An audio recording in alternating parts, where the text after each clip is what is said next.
United Nations boasts call for global efforts to defeat COVID-19 and warns against stigmatization. The economic impact of COVID-19 is forcing Kenyans to return to work despite the risks of the virus contamination. African aviation industry is losing a lot of revenue as COVID-19 grounds more than 90% of flights worldwide. This and more coming on The World Today.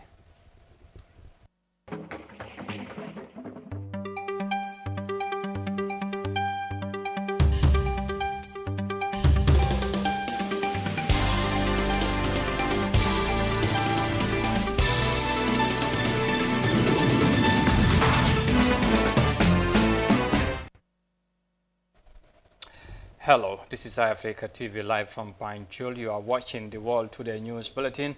I am Amadou Kante. Many thanks for joining the news in details.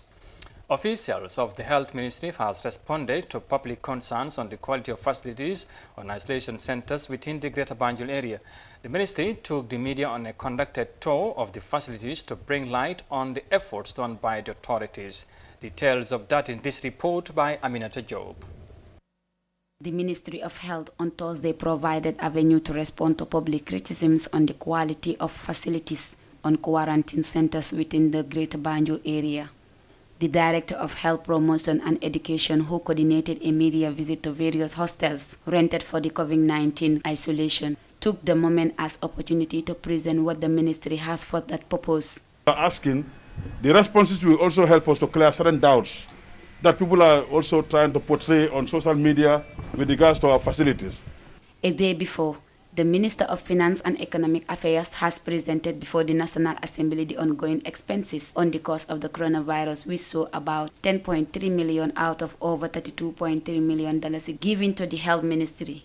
Clarification on the quality of facilities at the disposal of people on quarantine centers by the Ministry of Health followed a wave of public demand for the government to show where exactly the money budgeted for the campaign to cope and control the spread of COVID-19 in the country.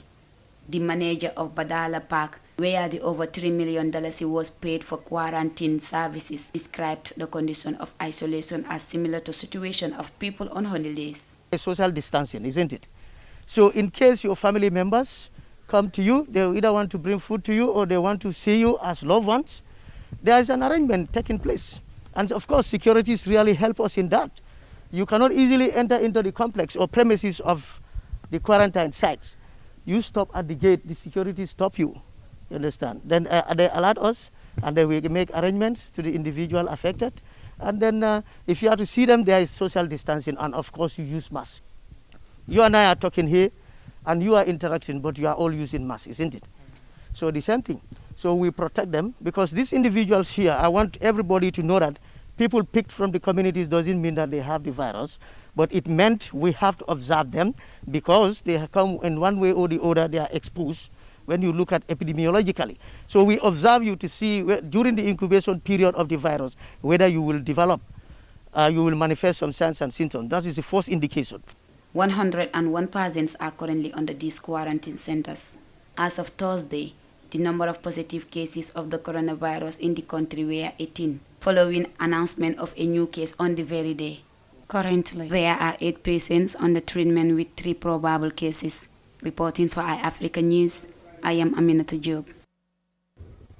And from that report, there are now 2 matters of the United Nations, because the UN Secretary-General Antonio Gutierrez has warned the world against hatred and stigmatization due to the effects of the COVID-19 global pandemic. He urged the political leaders and the media to preach peace, to unify the world with a view to limit COVID-19 complications. Details of that in this report. UN Secretary-General has said even though the COVID-19 does not distinguish between people, the pandemic continues to unleash a tsunami of hate and xenophobia, scapegoating and scaremongering. Antonio Gutierrez spoke in a video message released earlier today. We must act now to strengthen the immunity of our societies against the virus of hate. That is why I'm appealing today for an all-out effort to end hate speech globally. The UN chief called on political leaders to show solidarity with all members of their societies and build and reinforce social cohesion. He also called on social media companies to do much more to flag and remove racist and misogynist and other harmful content. Gutierrez reminded the world of its duty to protect people and stigma and prevent violence, urging for a defeat on hate speech and COVID-19. Reporting for Africa News, I am Amadou Kante. The United Nations boasts they are calling for concerted efforts to defeat COVID-19. Now, the financial impact of COVID-19 does not spare the aviation industry in Africa, with about $6 billion lost in revenue since the outbreak of the virus last year, with many countries implementing travel restrictions, leading to the grounding of about 95% of flights worldwide. The future of the industry looks bleak. Authorities are keeping on their best in getting back to normal operations. Details of that in this report. The financial impact of the coronavirus on continental airlines has been significant. 180 countries implemented measures that limited airline operations and grounded 95% of all global traffic. For the African continent, that figure has been updated to $6 billion losses of revenues. Now, these $1 billion actually are much needed revenues for the African carriers to stay alive. Besides cargo planes, the only people flying around the African continent are people returning to their home countries. However, the future for airlines remains uncertain. Once lockdowns start getting lifted, you're going to start seeing that the domestic operations are going to get going a little bit quicker than the regional and international operations.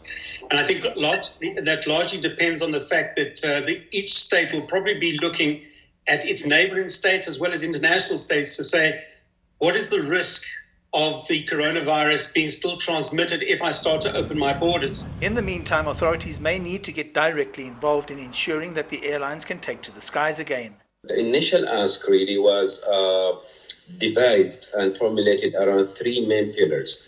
First pillar is capital injection. We really need to inject immediate capitals, to those airlines.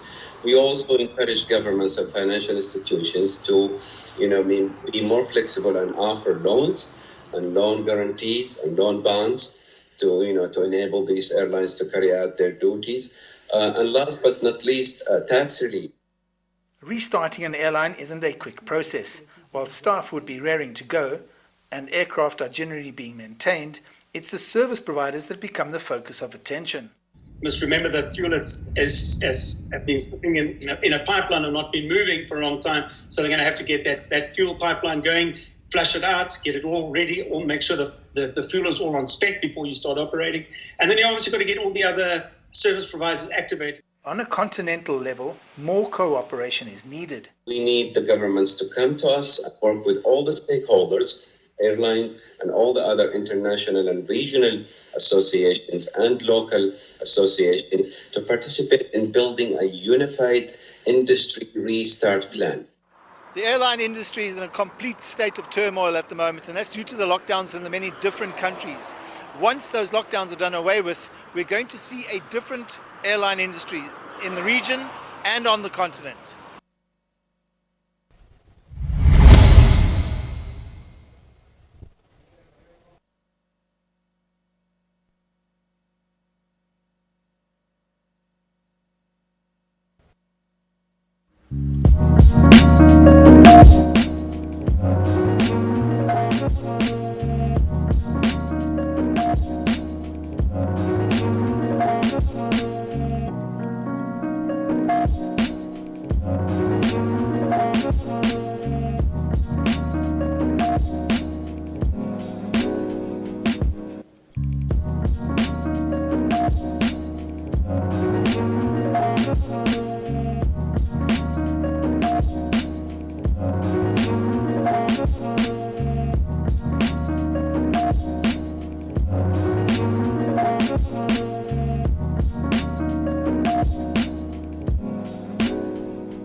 Mon kontaan bo.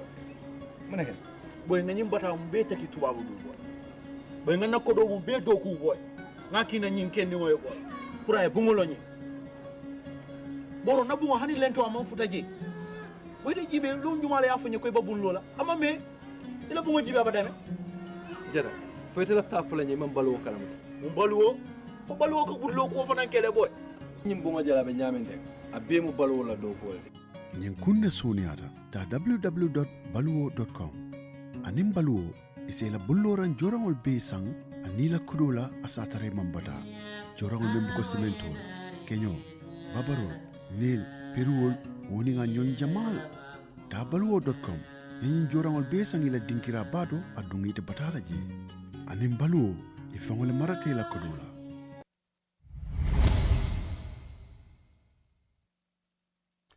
Welcome back. You are watching the World Today News Bulletin on Africa TV, and now to the rest of the stories. The Economic Committee of West Africa States and West African Health Organizations have dismissed the alleged endorsement of COVID organic medication for countries in the region. The two organizations said in a joint statement on Wednesday that their attention was drawn to the story making the headlines that claims ECOWAS has ordered a package of COVID organics, CVO medicine from the third country. ECOWAS disassociated itself and the West Africa Health Organization from the claim and informed the public on the CVO medication was ordered in their names. As part of its mandate to safeguard and improve the health of the region's population, WAHO remains committed to promote rational traditional medicine practices and products in the ECOWAS region, the release stated. It went further to note that the bloc has worked consistently with the member state of significantly investigate plants medicines of proven efficiency over the years. The ECOWAS authorities noted that despite several claims of a COVID-19 cure being made in different parts of the world, the region could only support and endorse products that are being shown to be effective through scientific study. And from that development from ECOWAS, we next head to Kenya because Kenyans are gradually returning to work in some part of the capital Nairobi, and others will have to wait for a longer period as government ordered a lockdown in some areas to cope the spread of COVID-19. Despite the government decision, many Kenyans could not heed to the stay-at-home campaign due to the lack of basic need while they stay indoors. As more people go out and about, there are more worry about getting rid of the virus. Let's have more details of that in this report. One by one, vehicles trying to leave Nairobi's Eastleigh district are turned back. Go back, this officer tells a motorist. On Wednesday, the government imposed a lockdown on the suburbs of Eastleigh in Nairobi, an old town in the coastal city of Mombasa, in an effort to control a dramatic escalation in COVID-19 cases. This is one of 4 entry points into Eastleigh. No one's allowed to enter or leave for the next fortnight as the government seeks to control the spread of COVID-19 within the community. Not even human traffic is allowed through. All shops and restaurants have been ordered shut. Of the 45 confirmed cases announced Tuesday, 29 were from Nairobi, all of them from this neighborhood. But if the lockdown was meant to scare Kenyans into action, it did not work. Across Nairobi, more and more businesses have reopened despite the government urging Kenyans to stay at home. The street vendor says mounting bills forced him back to work. Mwanzo kabisa nilikuwa nimefunga.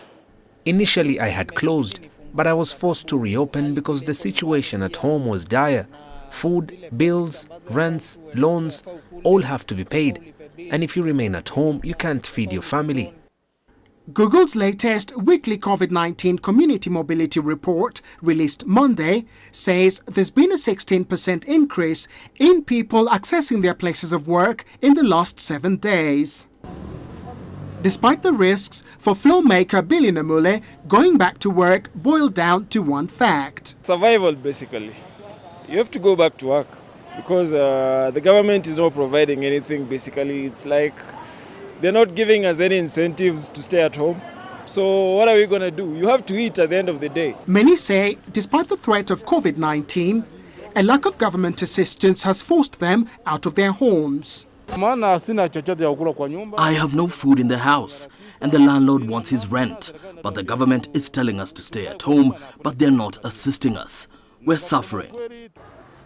Despite the rate of people going to work still below the normal baseline, it was large enough to get police back on the roads to control traffic. And now, the concern is, whatever gains the country had made in the last month against COVID-19 may already have been wiped out in the last few days. And from that report there in Nairobi, Kenya, next we head to North Africa because Egyptian hotels are now allowed to partially resume operations amid the impact of COVID-19 global pandemic. A 25% occupancy rate is being initiated for the hospitality industry, which is also open to only local residents. The move is aimed at mitigating economic pressure on affected businesses as government is unable to sustain long-term assistance for them. Let's have more details of that in this report. Primarily projected to be the best year in tourism revenues, under the pandemic 2020 could now be the worst.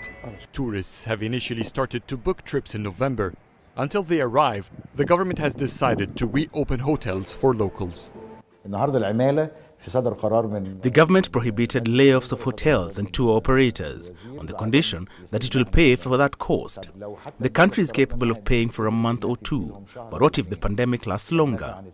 That is why we move towards partial resumption of hotels and operations. Hotels will be restricted to a 25% occupancy rate. Visitors will not be allowed to cluster, so open buffets, nightclubs or entertainment activities will not be allowed.